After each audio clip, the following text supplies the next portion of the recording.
সোমবার Iran Israel পাল্টাপাল্টি হামলা ঘিরে নতুন করে যুদ্ধ শুরুর যে শঙ্কা তৈরি হয় মধ্যপ্রাচ্য জুড়ে তা প্রশমিত হয় দুই দেশের আপাতত যুদ্ধ থেকে সরে আসার ঘোষণার পর। কিন্তু মধ্যপ্রাচ্যে ড্রোন, ক্ষেপণাস্ত্র সহ আধুনিক মারণাস্ত্রের ঝনঝনানি কিছুটা বন্ধ হলেও থেমে নেই কথার লড়াই। মঙ্গলবার ক্যারোলিনায় একটি নির্বাচনী জনসভায় যোগ দিয়ে ট্রাম্প দাবি করেন আগামী 2 সপ্তাহের মধ্যে ইরানের বিরুদ্ধে পূর্ণাঙ্গ বিজয় ঘোষণা করবে যুক্তরাষ্ট্র।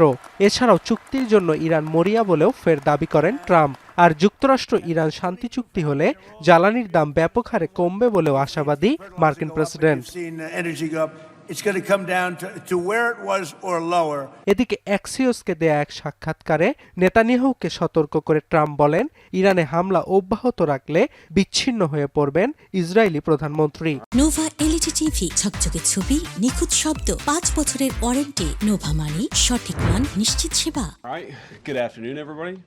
অন্যদিকে ইরান চুক্তির ব্যাপারে আশাবাদী মার্কিন ভাইস প্রেসিডেন্ট জেডি ভ্যান্সও। তার দাবি, ইরানের সঙ্গে আলোচনার মাধ্যমে নিজেদের লক্ষ্য অর্জনে ভালো অবস্থানে আছে যুক্তরাষ্ট্র।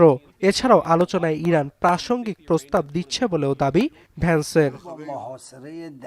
এদিকে ইরানের পার্লামেন্টের স্পিকার বাঘের গালিবাফের অভিযোগ, যুদ্ধবিরতি বা সংলাপ কিছুই চায় না যুক্তরাষ্ট্র। ওয়াশিংটনের সঙ্গে সম্পর্ক স্বাভাবিক করতে নয়, বরং যুদ্ধ শেষ করার লক্ষ্যে ইরান আলোচনা চালাচ্ছে বলেও দাবি তার। তবে পারস্পরিক আস্থা ও অবিশ্বাস আলোচনায় অন্যতম বড় বাধা বলছেন ইরানের এক আইন প্রণেতা।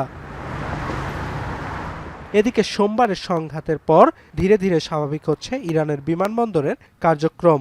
অন্যদিকে ইরানের হুঁশিয়ারি উপেক্ষা করে লেবাননে হামলা অব্যাহত রেখেছে ইসরায়েল। ঝরছে নতুন নতুন প্রাণ। বিপরীতে আইডিএফকে লক্ষ্য করে পাল্টা হামলা চালাচ্ছে হিজবুল্লাহ।